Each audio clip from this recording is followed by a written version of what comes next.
लगाना पड़ेगा। एसी चालू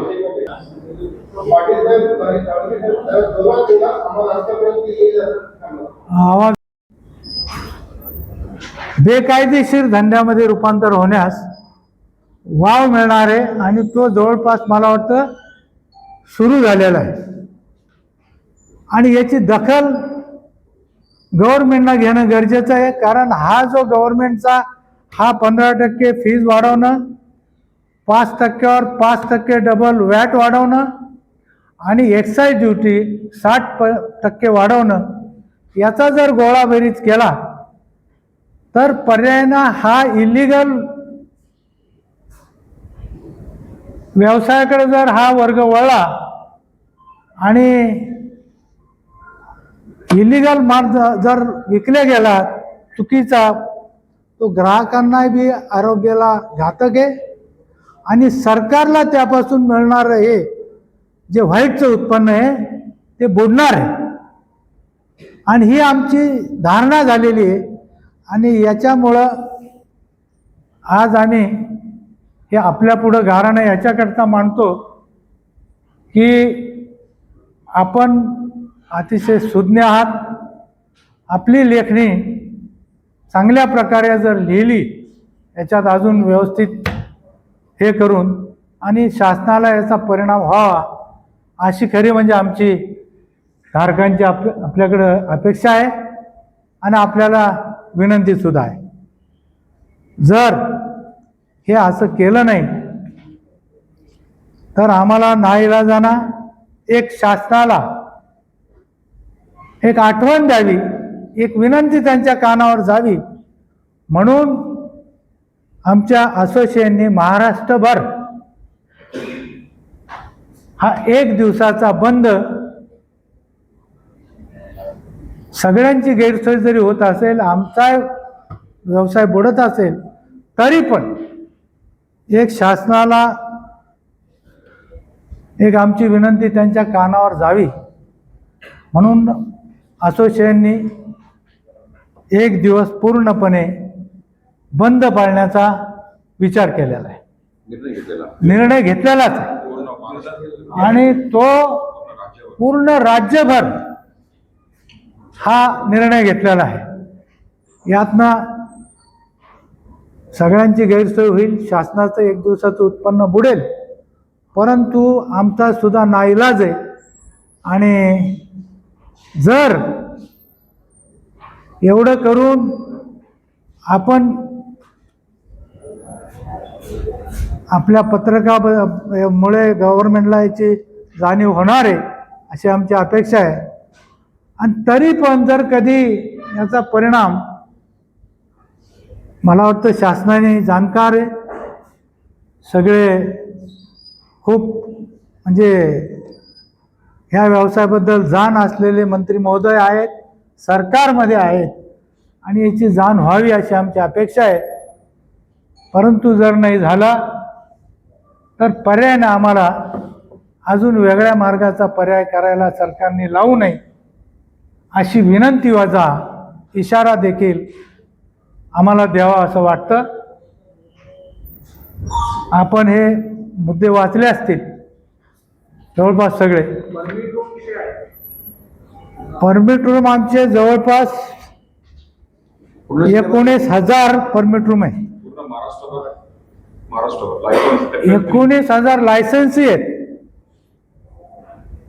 जे गव्हर्नमेंटला दरवर्षी 1 एप्रिलच्या अगोदर 31 एप्रिलला पूर्ण पैसे भरून लायसन घेतलेलं असतं। असे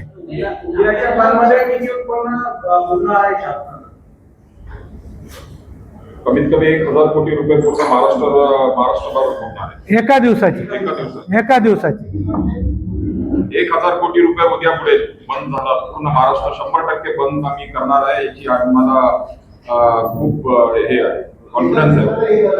हो, पूर्ण राज्य महाराष्ट्र राज्यभर बंद आहे। नागपूर, अमरावती, आपल्या जिल्ह्यात शहरात आपल्याकडे 250 परमिट रूम आहे FN3 चे। किती उलाढाल किती आपला नाही, प्रश्न उडाण्याची पेक्षा महत्वाचं हे आहे की आपला जो वॅट टॅक्स लागतो तो आहे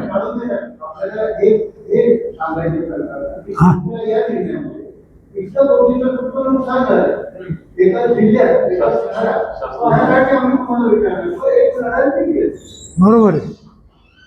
म्हणजे तुम्हाला एका जिल्ह्याचं एका दिवसाचं आम्ही तुम्हाला सांगू शकत नाही, पण FL3 जे आहे ही इंडस्ट्री आहे, ही शासनाला सर्वात जास्त रेव्हेन्यू टॅक्स देणारी इंडस्ट्री आहे. हो, बरोबर आहे. करोडो रुपयाच्या पेक्षा मी तर म्हणतो शासनाचा आमच्याकडनंच जाता असं नाही. शासनाला इतर मार्गाने ह्या इंडस्ट्रीवर जे काय उत्पन्न मिळतं ते सुद्धा करोडोच्या घरात आहे. त्याचा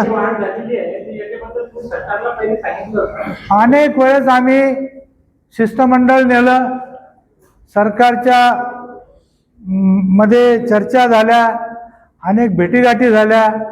आमचं राज्य सरकारच्या लेवलला जे काय असोसिएशन आहे आहार, यांचे पदाधिकाऱ्यांनी वेळोवेळी भेटी घेऊन या समस्या सरकारपुढे मांडल्या. याचा दुष्परिणाम काय होईल हे सुद्धा सरकारला सूचित केलेलं आहे.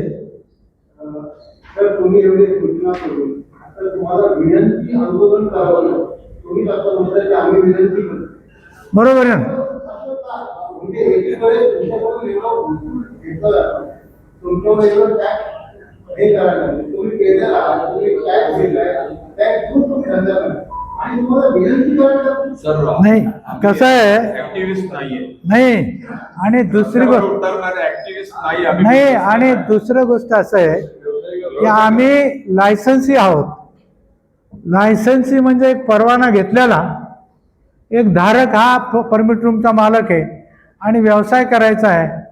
आणि म्हणून सरकारला वेगळ्या भाषेत सांगणं जरा आमच्या आज जीभ रेटत नाही. पण Chhatrapati Sambhajinagar hotel owners association ने आज Chhatrapati Sambhajinagar hotel owners association आज हमने प्रेस कॉन्फ्रेंस बुलाया है हमारे बातें कुछ सरकार के तरफ पहुंचाने के लिए। सरकार ने ये बार हमारे पे वैट जो है 5% जो पहले था, ये बार उन्होंने 10% उसको इंक्रीज किया है, जो मुनासिब नहीं है हमारा बिजनेस सर्वाइव होने के लिए। उसके हमारे लाइसेंस फीस जो एनुअल लाइसेंस फीस है FL3 लाइसेंस फीस वो भी 15% से बढ़ा है, और उसके बावजूद अभी एक्साइज ड्यूटी ऑन बॉटल्स उसके वो 60% तक बढ़ा है। ये सब नज़र देखते हुए हमारा बिजनेस एकदम ठप हो चुका है। हमारे पूरे जो लाइसेंस होल्डर्स है, जो बिजनेस ओनर्स है, इतना इन्वेस्टमेंट, इतना एक्सपीरियंस का इन्वेस्टमेंट और इतना एम्प्लॉयमेंट हम लोग कैरी करते हैं और सरकार को इतना रेवेन्यू जमा करके देते हैं हम लोग फिर भी सरकार हमारी नहीं सुन रही है। हम पूरे महाराष्ट्र के लाइसेंस होल्डर्स ने तय किया है कि कल सोमवार 14 जुलाई को एक दिन का हम लोग पूरा बिजनेस बंद करेंगे।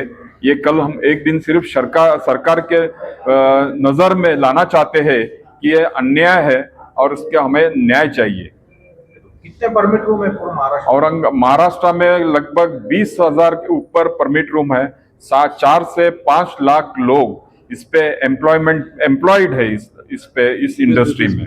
इसमें कितना महसूल डूब सकता है एक दिन सरकार को लगभग 40,000 करोड़ रुपए साल का सालाना महसूल इस इंडस्ट्री से मिलता है। लाइसेंस फीस के रूप में, वैट के रूप में, GST के रूप में 40,000 करोड़ रुपीस हर साल महाराष्ट्र गवर्नमेंट को, एक्सचेकर को यहाँ से जमा होता है। फिर भी हमारे इंडस्ट्री को सरकार के तरफ से कोई कॉपरेशन नहीं मिल रहा है। हम सरकार को विनती करते हैं कि हमारे इंडस्ट्री को एक जस्टिफाइड टैक्स स्ट्रक्चर प्रणाली में हमें लाया जाए। हर साल की 15%, 20% मनमानी बढ़ोतरी नहीं किया जाए, ये हमारी सरकार को विनंती है। और हम अपेक्षा रखते हैं कि सरकार को इस बिजनेस को फ्लरिश होने में मदद कर सकती है। सरकार टूरिज्म को मदद कर सकती है। हम लोग हर इसमें कॉपरेट करने में हम लोग आगे कदम रखेंगे। शहर और जिले में मिनिस्ट्री से बात करी क्या, संबंधित मिनिस्ट्री से? मिनिस्ट्री से हमारे डेलीगेशंस, हमारे जो सीनियर्स पदाधिकारी है, सब लोग मिल चुके हैं। हमें आश्वासन तो मिलता है, लेकिन उसको ग्राउंड रियलिटी में अभी तक लिखित रूप में या कोई जीआर में नहीं आया है। तो शहर और जिले में कितने परमिट रूम है?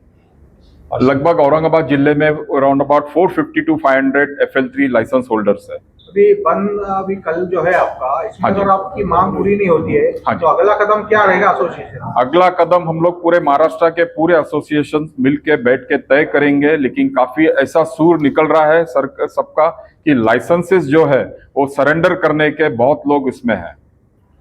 ठीक, थैंक यू। यस।